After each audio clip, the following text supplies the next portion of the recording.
Good day everyone, we are group number 1 and we will discuss the Cambodian National Police. Ang una po nating tatalakayin is what is Cambodian National Police Organization.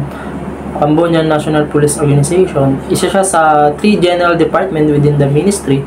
Ang achievements ng Cambodian National Police ay umaparehas lang din sa achievements ng PNP kasi sila din yung nagme-maintain ng national security, public order, social safety, and etc.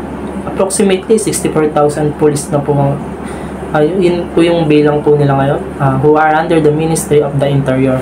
Ang next naman po ay Cambodian National Police History po.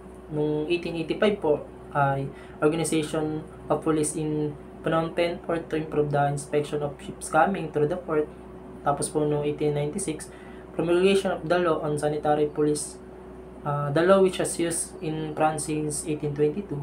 1897 naman po, Insurance of Regulation on Maritime Sanitary Police. Tapos po noong 1905, Cambodian Maritime Police were established. Tapos po noong 1912 naman po, na-establish po yung River Police Brigade. Noong 1925 naman po, establishment of Commune Patrol Rural Police naman po. Tapos po noong 1931 naman po, establishment of Provincial Patrol or Provincial Police. Naman po noong 1945, yun po yung the birth of the Cambodian National Police. On May 16, 1945, a decree made by Cambodian King Norodom Sihamoni setting May 16, 1945 as the birth of the Cambodian National Police. Tapos po noong 1953 po, France transferred police institution to the Royal Government of Cambodia on August 29, 1953 before gaining full independence on November 9, 1953. Tapos po pala, ang Cambodia po is member of Interpol since April 1, 1956 po. Tapos po in the year 2000 po, Cambodia joined the Asian Pol in the year 2000. Pong i-discuss ay yung mga person involved po sa Cambodian National Police po. Ang una po ay si Net Sabun. Si Net Sabun po, siya po yung Deputy Prime Minister po ng Cambodia serving under Hun Manet. Si Hun Manet po ay discuss ko din po siya mamaya.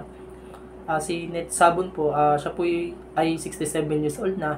Si Net Sabun po ay nag-serve po bilang National Police Chief po noong 2008 hanggang 2023 at po noong November 2008, na-promote po siya bilang Deputy National Police Chief to the most senior law enforcement position of the country.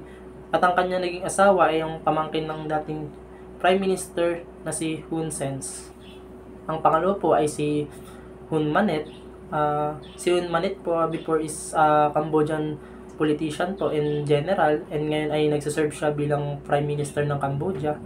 Before siya maging politician ay naging Deputy Commander-in-Chief po, tsaka po the Commander of the Royal Cambodian Army. Anak nga po pala siya ng dating Prime Minister na si Hun Sen. Nakatanggap din po pala siya ng award na Daye Civilian Honorary Title of Samdech Moaborbor Tipaday Gun Manet, na ibig sabihin ay Great Lord and Supreme Leader Hun Manet. Ang huli naman po ay si Sartet po. Si Sartet po, siya po yung bagong National Police Chief po na na-promote po siya noong August 23, 2023. Ngayong taon lang po siya. Siya po yung pumalit kay Net Sabun po, na yung unang taong pinag-usapan po natin na ngayon ay Deputy Prime Minister po. Bago siya maging National Police Chief po ay dati siyang Lieutenant General po. The next reporter po will be Angel Ventura, and di-discuss na po kung ano po yung mission vision po ng Cambodian National Police. Good day, teacher everyone. My name is Angel C. Ventura from BS Cream 21. So, ito yung mission ng Cambodian National Police. Ang mission nila is to work together to serve and to protect the people of Cambodia. So, tatagalogin ko na lang para mas maintindihan natin. Yung mission nila is magtrabaho, nagsama-sama, magserbisyo, at protektahan ng mga tao sa kanilang bansa or sa Cambodia. Para mas maprotektahan nila yung mga tao sa Cambodia, is gusto nila is magtulong-tulong, magsama-sama, at protektahan ang kanilang bansa at mga tao sa kanilang bansa. At ito ang kanilang vision: to create the safest Cambodia together. They aim to maintain national security, public order, and social safety. They also promote national commitment and determination within the Cambodia National Police to improve the effective operation and maintenance of public order and social safety for poverty reduction and prosperity of Kingdom of Cambodia.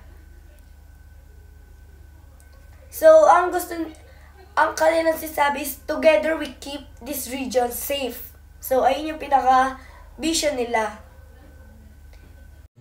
Organization structure in Cambodian National Police. The Cambodian National Police structure involves both highs and lows. At the top is the General Commissariat, headed by the National Police Commissioner General, overseeing various departments. The lower levels consist of provincial districts and local police stations, responsible for law enforcement in their respective stations or areas. This hierarchical structure allows for centralized leadership and decentralized operation across the country. We will about to discuss the ranking system in Cambodian police. We will start from the lowest rank, which is the Staff Sergeant. The next one is First Sergeant, Sergeant Major, Warrant Officer, Chief Warrant Officer, Second Lieutenant, First Lieutenant, Captain, Major, Lieutenant Colonel, Colonel, Brigadier General, Major General, Lieutenant General, and the highest rank in Cambodian police is Commissioner General. The Cambodian police chief is called Commissioner General. Commissioner General, the head of the Cambodian National Police, he holds the rank of a 4-star general. Logo. The shield represents the protection and defense, indicating the role of national police in safeguarding the nation and its citizen. The white border. The color white often symbolizes purity and peace, suggesting the police commitments to maintaining the law and order.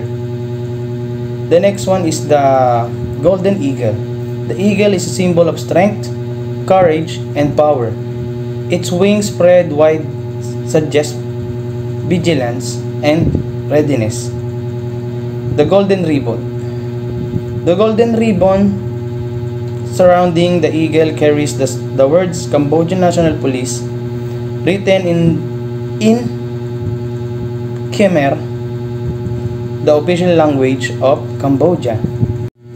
The division under works and functions in each divisions. The Cambodian National Police divided into 4 autonomous units and 5 departments. In 5 departments, we have Department of Border, and under niya yung Land Border, Marine Border, and Logistic and Technical. Sa pangalawa naman ay Public Order Department. Under niya yung Social Security, Defense, Administration, and Public Order. Judicial Department. Under Judicial Department naman ay Criminal Police, Economic Police, and Scientific and Technical. And for the third one, we have Security Department.